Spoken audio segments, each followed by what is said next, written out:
Namaskar and welcome to Sunset TV. I'm your host Rajiv Kumar Singh, and you have started watching House Highlights, the program where we bring a comprehensive overview of the day's proceedings from both the houses of Parliament. Before we delve into the details, let us begin with the headlines. Lok Sabha proceedings adjourned for the day due to disruptions. Opposition demands rollback of the Special Intensive Revision SIR exercise of the electoral rolls in Bihar. Parliamentary Affairs Minister Kiren Rijiju criticizes the opposition's stance. Over 17 crore youth employed in the last 10 years. Labour and Employment Minister Dr. Mansukh Mandavia's reply during question hour in the Lok Sabha says over 4 crore employment opportunities will be generated in the next 5 years under the PM Viksit Bharat Rozgar Yojana. And Rajya Sabha member and former Chief Minister of Jharkhand, Shibu Soren, passes away at 81. Heartfelt tributes paid in the upper house. Members observe a brief silence in honor of the departed leader. Proceedings of the House adjourn for the day. Let us now take a look at what took place in the lower house on the 11th day of the monsoon session.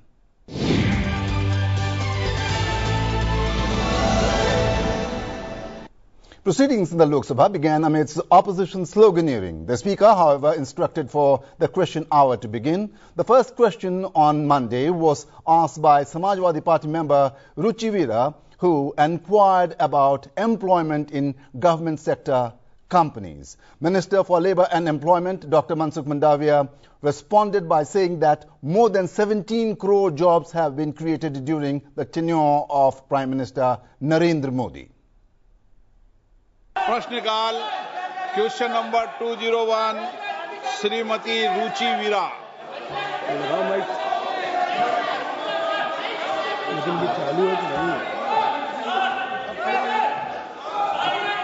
हाँ, question number 1 mic on करा दीजिए sir.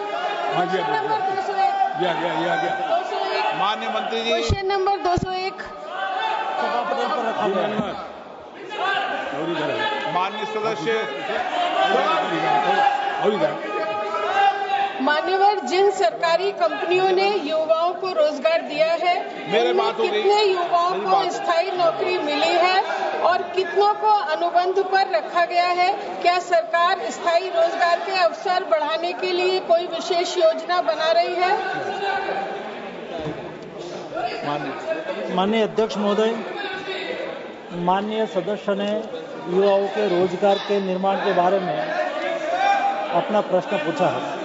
मैं आपके माध्यम से सदन को बताना चाहता हूं, पिछले 10 साल में मोदी जी के नेतृत्व में देश में रोजगार का निर्माण हुआ, युवाओं को एम्प्लॉयमेंट मिला और पिछले 1 साल में 16 महीने में ही भारत सरकार की ओर से 11 लाख से अधिक युवाओं को रोजगार मेला के माध्यम से रोजगार उपलब्ध कराया गया। माननीय अध्यक्ष महोदय, मैं उसके आगे बताना चाहूँगा कि यूपीए गवर्नमेंट के दरमियान 10 साल का हिसाब किताब करें तो 10 साल में केवल 3 करोड़ रोजगार निर्माण हुआ था, जॉब निर्माण हुआ था। लेकिन मोदी गवर्नमेंट ने 1 दशक में, हम नहीं कहते हैं माननीय अध्यक्ष महोदय, रिजर्व बैंक ने एक क्राइम डेटा डिक्लेयर करा है और रिजर्व बैंक आज से नहीं है, रिजर्व बैंक आज़ादी से के समय से है और प्रति बार एम्प्लॉयमेंट के बारे में वो डेटा रिलीज करते हैं। माननीय अध्यक्ष महोदय, मुझे बताते हुए खुशी हो रही है कि पिछले 10 साल में रिजर्व बैंक के एस्टिमेट के अनुसार 17 करोड़ से अधिक युवाओं को जॉब प्राप्त हुई, रोजगार मिला। ये हमारी सरकार की युवा लक्ष्य नीति का परिणाम है। माननीय अध्यक्ष महोदय, मैं आपके द्वारा ये भी सूचित करना चाहता हूँ, मोदी जी ने रोजगार निर्माण करा और मोदी जी ने आने वाले 5 सालों में भी रोजगार के लिए कार्य योजना भी बनाई। जब मोदी 3 गवर्नमेंट का प्रारंभ हुआ और मोदी 3 गवर्नमेंट के पहले ही बजट में आने वाले 5 साल में 4 करोड़ से अधिक जॉब निर्माण करने के लिए 2 लाख करोड़ से अधिक रकम से खर्च से प्रधानमंत्री विकसित भारत रोजगार योजना भी अनाउंसमेंट करा। और ये योजना का आज बहुत अच्छा नतीजा भी मिल रहा है और आने वाले दिनों में देश में 4 करोड़ नए रोजगार निर्माण में भी ये योजना का महत्वपूर्ण योगदान रहेगा। Responding to another supplementary question related to the same issue, Dr. Mandavia stated that a decade ago, employment in the agriculture sector had declined by 16%. However, the sector has now witnessed a turnaround and is currently generating 19% employment. जिन सरकारी क्षेत्र की कंपनियों ने युवाओं को रोजगार दिया है, उनमें अनुबंध आधारित नियुक्तियों की संख्या कितनी है और स्थायी नियुक्तियों की संख्या कितनी है? साथ ही क्या सरकार ये सुनिश्चित करने के लिए कोई कदम उठा रही है कि युवाओं को स्थायी और सुरक्षित रोजगार मिले? माननीय अध्यक्ष महोदय, युवाओं को स्थायी रोजगार उपलब्ध हो और युवाओं को गवर्नमेंट सेक्टर में, प्राइवेट सेक्टर में जॉब अपॉर्चुनिटी उपलब्ध हो, इसके लिए मोदी सरकार ने जो प्रयास करा है, कोई भी देश में जब मैन्युफैक्चरिंग सेक्टर बढ़ता है तो रोजगार निर्माण होता है, एग्रीकल्चर सेक्टर आगे बढ़ता है तो रोजगार निर्माण होता है। अलग अलग सेक्टर में जब देश में प्रोडक्शन बढ़ता है तो रोजगार का निर्माण होता है। मुझे माननीय अध्यक्ष महोदय बताते हुए खुशी हो रही है, देश में एग्रीकल्चर सेक्टर में एक दशक पहले रोजगार निर्माण -16% था, वो आज बढ़ के 19% रोजगार निर्माण एग्रीकल्चर सेक्टर में हुआ है। माननीय अध्यक्ष महोदय, मैं मैन्युफैक्चरिंग सेक्टर की बात करूं तो पिछले एक दशक में, जब यूपीए के एक दशक में 2004 से 2014 केवल 6% मैन्युफैक्चरिंग सेक्टर में रोजगार निर्माण हो रहा था, पिछले एक दशक में मोदी सरकार में मैन्युफैक्चरिंग सेक्टर में 15% रोजगार निर्माण हुआ है। वैसे ही सर्विस सेक्टर, जो आपने युवाओं की बात कही है, युवा खास करके सर्विस सेक्टर में ज्यादा काम करते हैं। पिछले एक दशक में और यूपीए के एक दशक के साथ में तुलना करूं तो यूपीए के एक दशक में 25% सर्विस सेक्टर में जॉब निर्माण होता था, आज मोदी सरकार में सर्विस सेक्टर में 36% रोजगार निर्माण के साथ देश आगे बढ़ रहा है। माननीय अध्यक्ष महोदय, अनएम्प्लॉयमेंट रेट देश में आज 3.2% है, जो डेवलप्ड कंट्री के बराबर है या तो डेवलप्ड कंट्री से कम भी है। ये स्थिति आज मोदी गवर्नमेंट में यूथ और देश के नागरिकों के जॉब के लिए सुनिश्चित करी गई है। Despite the Speaker's efforts to conduct the proceedings smoothly, the House remained in disorder as opposition members continued their protests demanding a discussion on the Special Intensive Revision SIR of Bihar's electoral rolls. With his efforts yielding no result, the Speaker adjourned the House till 2 p.m. माननीय सदस्यगण, मैंने पहले भी आग्रह किया है, फिर माननीय सदस्यों से आग्रह कर रहा हूं, प्रश्नकाल महत्वपूर्ण समय होता है, माननीय सदस्यों का समय होता है और प्रश्नकाल में कई मंत्रालयों पर, विभागों पर माननीय सदस्यों द्वारा जो प्रश्न पूछे जाते हैं, सरकार उसका जवाब देती है। आपने को जनता ने यहाँ प्रश्न करने पूछा है, लोगों के मुद्दे, लोगों की आकांक्षा, अपेक्षाओं के लिए भेजा है। मैं रोज आपसे प्रयास करता हूं कि सदन चले। देश की सबसे बड़ी लोकतांत्रिक संस्था है, इसकी मर्यादाएं परंपरा रही है। इसी सदन के अंदर हमारे पूर्व सांसदों ने अच्छी चर्चा संवाद के साथ संसद की गरिमा को बढ़ाने का काम किया है। मैं रोज प्रयास करता हूं कि आप भी संसद की गरिमा को बनाए रखें। तख्तियां, नारेबाजी, इससे सदन नहीं चलेगा और लोकतंत्र में नियोजित तरीके से सदन को बाधित करना, ये लोकतांत्रिक प्रक्रियाओं के लिए अच्छा नहीं है, परंपराओं के लिए भी अच्छा नहीं है। आप कोई भी मुद्दे हो, कोई भी सवाल हो, आप प्रश्नकाल के बाद हमसे मिलें। हम नियम प्रक्रियाओं के अंदर आपको हर मुद्दों पर, हर विषय पर चर्चा करने का पर्याप्त मौका देंगे। मैंने पूर्व में भी सभी सदस्यों को पर्याप्त अवसर दिया है। कई महत्वपूर्ण विधेयकों पर चर्चा होनी है जिसमें आप सब माननीय सदस्य अपने विचार व्यक्त करना चाहते हैं, पर आप सदन अगर बाधित करना चाहते हैं, सदन नहीं चलाना चाहते, तो ये अच्छी परंपरा नहीं है। देश की जनता आपको देख रही है कि आप नियोजित तरीके से रोज नारेबाजी करते हैं, तख्तियां लहराते हैं, सरकारी संपत्तियों पर नुकसान पहुंचाने का प्रयास करते हैं। ये उचित नहीं है और ये आपकी संसदों की व्यवस्थाओं के लिए भी उचित नहीं है। और विशेष रूप से आपको लाखों लोगों ने चुनकर भेजा है, जनता आपसे कुछ अपेक्षाएं कर रही, जाओ बैठे। समाजवादी पार्टी की माननीय सदस्यों ने प्रश्न पूछा, आप भी जाकर पूछे, मैं मौका दूंगा आपको।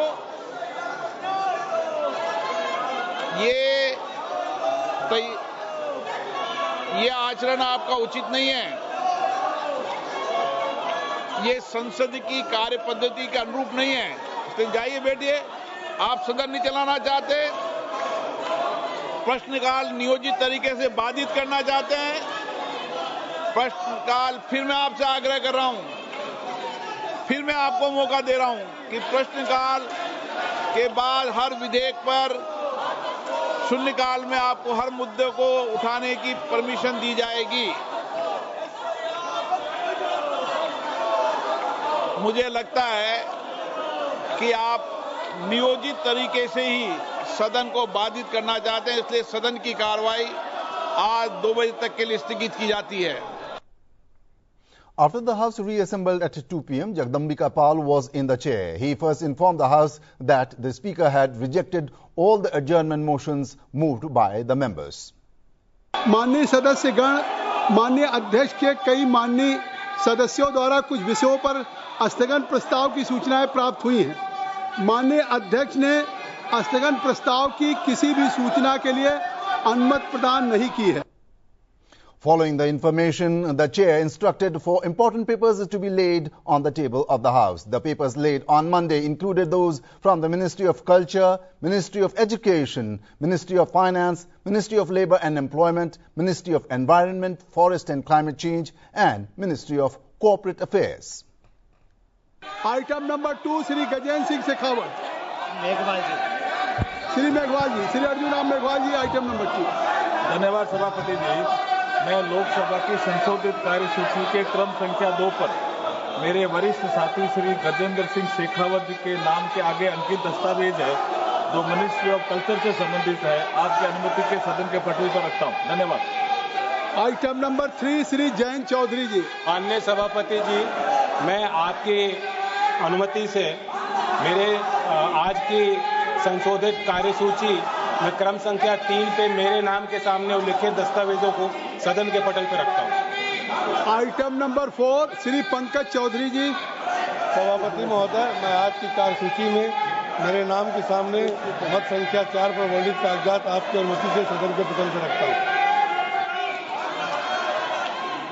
आइटम नंबर 5 सुश्री शोभा करांदलाजे।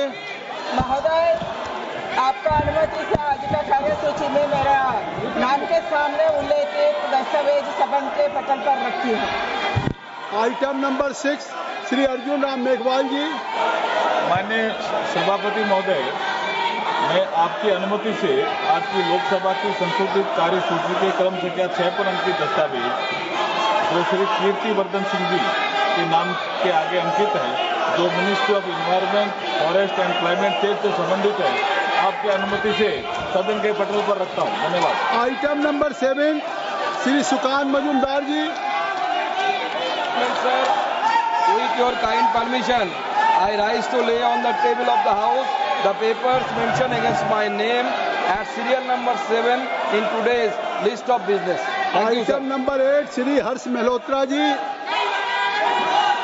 माननीय सभापति महोदय, मैं आज की संशोधित कार्यसूची में आपकी अनुमति से क्रमांक संख्या 8 पर मेरे नाम के सामने उल्लेखित पत्रों को सदन के पटल पर रखता हूं। The chair then instructed the reports of the Standing Committee on Energy, Standing Committee on Finance, Standing Committee on Coal, Mines and Steel were to be tabled in the House.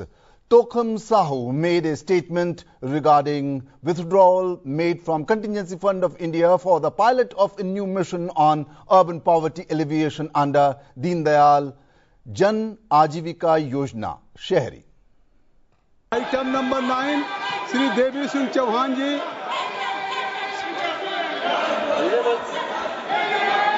Honorable Sir, I wish to present a copy of each of the 6th, 7th, 8th and 9th report, Hindi and English version of the Standing Committee on Energy as listed against my name in today's revised list of business. Item number 10, Shri Bhartari Mehtab ji.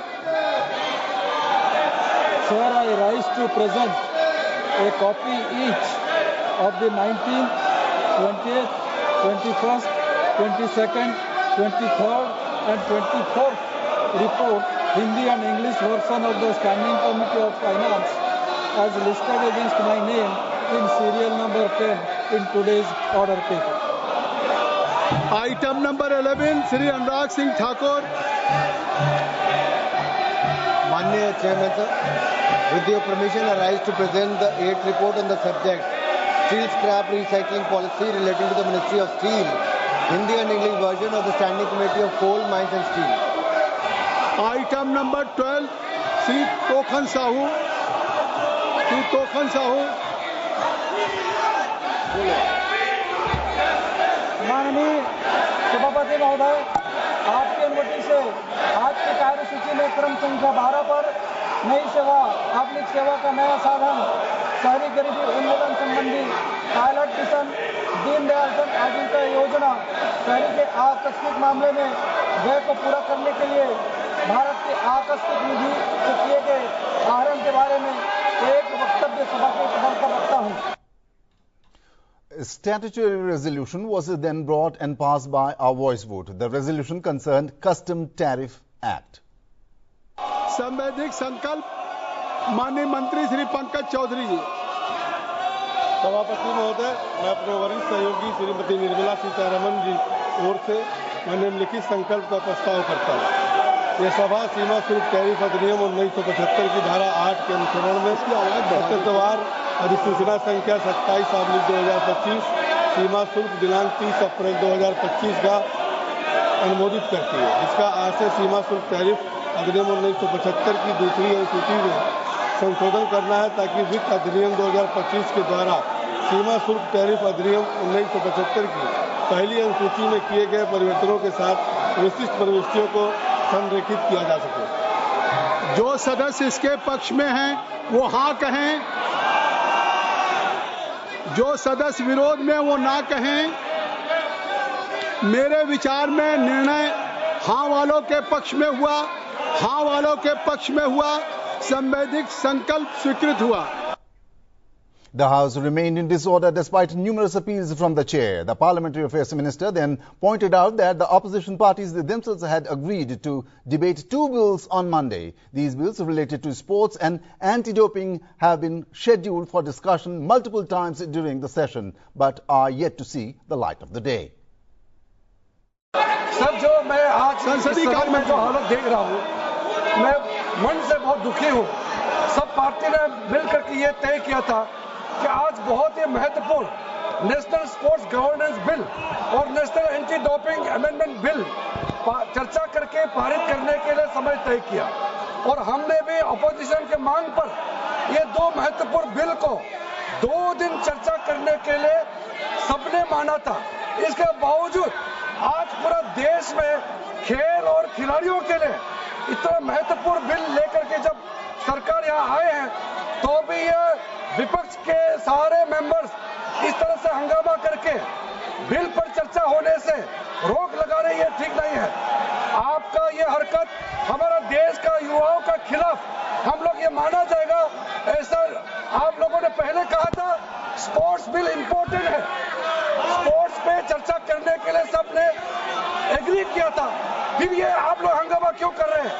मैं sir फिर से appeal करना चाहता हूं, जो all party meeting के business advisory committee में time allot किया गया है, उसको फिर यहाँ सदन में आकर के इस तरह से हंगामा करके बर्बाद ना करे। और स्पोर्ट्स मिनिस्टर बिल पर चर्चा के लिए रेडी है और आप लोग का तरफ से ही पहले बोलना है, मुख्य अपोजिशन पार्टी कांग्रेस पार्टी से ही पहले बोलना है। आप लोग अपना बात तो नहीं करते और बाकी सदन का और बाकी मेंबर का टाइम भी आप लोग खराब कर रहा है। मैं इसका खंडन करना चाहता हूं sir. The sports minister too appealed for the bill to be taken up for discussion, but the opposition did not relent and continued sloganeering. Sport governance bill खूब महत्वपूर्ण बिल है, सालों से लंबित हो रहा है और इंटरनेशनल ओलंपिक काउंसिल के साथ अलाइन होना बहुत आवश्यक होता है। गुड गवर्नेंस के लिए स्पोर्ट्स बिल का महत्व है। सम्मानीय हाई कोर्ट ने भी बार बार कहा है कि स्पोर्ट्स में गुड गवर्नेंस के लिए आपको एक लॉ बनाना चाहिए। गुड गवर्नेंस से देश में स्पोर्ट्स फेडरेशन में एक अच्छी इकोसिस्टम क्रिएट हो सकती है। इसलिए माननीय स्पीकर महोदय, मैं आपके द्वारा सम्मानित सदस्यों को रिक्वेस्ट करता हूं कि महत्वपूर्ण बिल चर्चा में ले और उसको पारित करें। As pandemonium continued to hinder the smooth functioning of the House, the chair was forced to adjourn it for the day. माननीय खेल मंत्री जी ने भी अपील किया है कि आज कोर्ट का भी आदेश है और ओलंपिक कराने के लिए इस बिल पे चर्चा करेंगे। हम भारत के अपने एंटी डोपिंग हो या स्पोर्ट्स गवर्नेंस का बिल हो, ये हम अंतर्राष्ट्रीय स्तर पे ले जाना चाहते हैं। आप चर्चा नहीं चाहते। जब माननीय संसदीय कार्य मंत्री जी ने कह दिया कि बिजनेस एडवाइजरी कमेटी में हुए और उसके बाद 2 दिन का समय दिया, खेल मंत्री जी अपील कर रहे हैं। जब से सदन चल रहा है, जब से लोकसभा चल रही है, पूरा देश देख रहा है, एक बिल भी नहीं पारित हुआ है। आप चुन करके आए हैं देश की जनता के लिए, कानून बनाने के लिए। आप ऐसे नहीं आए हैं। You have been elected only to make a piece of legislation on the floor of the House. But right from day one, और आज तक एक बिल नहीं पास हुआ है। देश की जनता देख रही है कि हम विपक्ष के अपने सांसदों को या किसी जनप्रतिनिधि को चुन करके भेजे हैं तो वो देश की पार्लियामेंट में कानून बनाएंगे। आप कृपया, मैं आग्रह करता हूं कि आप सदन में ये तीसरा सप्ताह शुरू हो गया, थर्ड वीक है और थर्ड वीक में एक भी बिल नहीं पारित हुआ है। पूरा देश की जनता देख रही है कि हम सदन में चुन के भेजते हैं कानून बनाने के लिए और यहाँ कानून के बजाय आप सदन को बाधित कर रहे हैं, सदन में शोरगुल कर रहे हैं। आखिर mister Kalyan Banerjee, what for you have been elected? It is your responsibility to participate in the debate, to make a piece of legislation. अगर सदन ऐसे नहीं चलेगा, आप माननीय संसदीय कार्य मंत्री जी की अपील आप नहीं मान रहे हैं, स्पोर्ट्स मिनिस्टर की अपील नहीं मान रहे हैं, स्पोर्ट्स देश के खिलाड़ियों, लाखों खिलाड़ियों के भविष्य के साथ खिलवाड़ कर रहे हैं, ऐसे क्या चर्चा संभव है? कृपया मैं फिर अपील करता हूं, सभा की कार्रवाई मंगलवार दिनांक 5 अगस्त 2025 को प्रातः 11 बजे तक के लिए स्थगित की जाती है। धन्यवाद। Let us now take a look at what took place on Monday in the Rajya Sabha.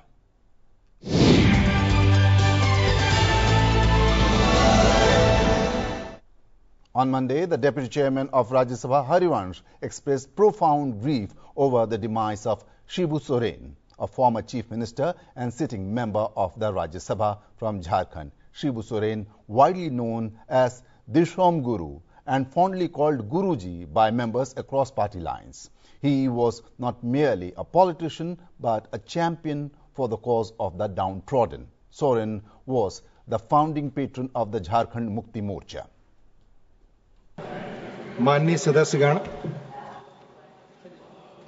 मुझे गहरे दुख के साथ यह सूचित करना है कि आज 4 अगस्त 2025 को इस सदन के मौजूदा सदस्य श्री शिबू सोरेन जी का निधन हो गया।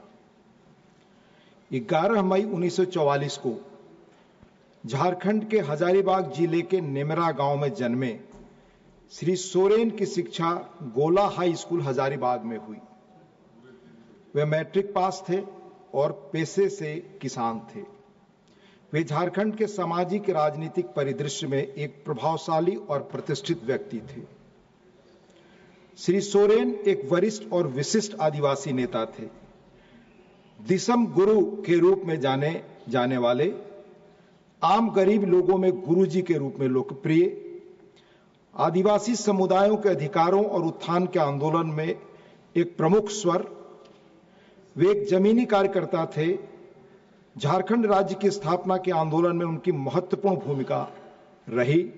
वे इस नवगठित राज्य के सबसे सम्मानित नेताओं में से एक बने। उन्होंने आजीवन वंचितों के अधिकारों और कल्याण के लिए समर्पित भाव से काम किया। श्री सोरेन ने 8 बार लोकसभा सदस्य के रूप में झारखंड की जनता का निष्ठा और ईमानदारी से प्रतिनिधित्व किया। वे वर्ष 2005 से 2010 के बीच 3 बार झारखंड के मुख्यमंत्री रहे। वर्ष 2004 से 2006 तक उन्होंने कोयला मंत्रालय में केंद्रीय कैबिनेट मंत्री के रूप में काम किया। वे 3 बार राज्यसभा के सदस्य रहे, जिसमें उनका वर्तमान कार्यकाल भी शामिल है। अपने लंबे और विशिष्ट संसदीय जीवन में श्री सोरेन ने विशेष रूप से सामाजिक न्याय, आदिवासी कल्याण और ग्रामीण विकास जैसे विषयों पर बहसों और चर्चाओं में महत्वपूर्ण योगदान दिया। उनके निधन से देश ने एक अनुभवी सांसद, आदिवासी अधिकारों के प्रबल पैरोकार और एक अत्यंत सम्मानित जनप्रतिनिधि को खो दिया है। मैं सदस्यों से अनुरोध करता हूं कि वे अपने स्थानों पर खड़े होकर दिवंगत आत्मा की स्मृति में मौन रखें।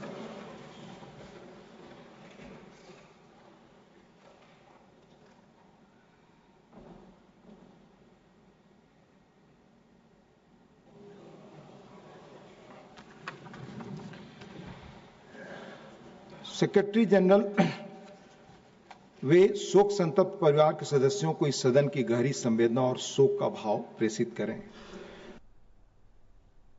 As a mark of respect for the departed Shibu Soren, the upper house observed a minute of silence. Following this, Deputy Chairman Harivansh adjourned the house until 11 a.m. tomorrow, August 5th, 2025.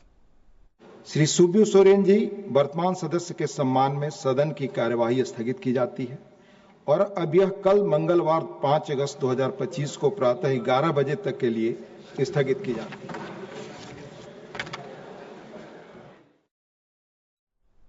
That's all in this bulletin. We will continue to track the proceedings of Parliament throughout the monsoon session and keep you abreast of all important developments in our program, House Highlights. Till we meet next, goodbye.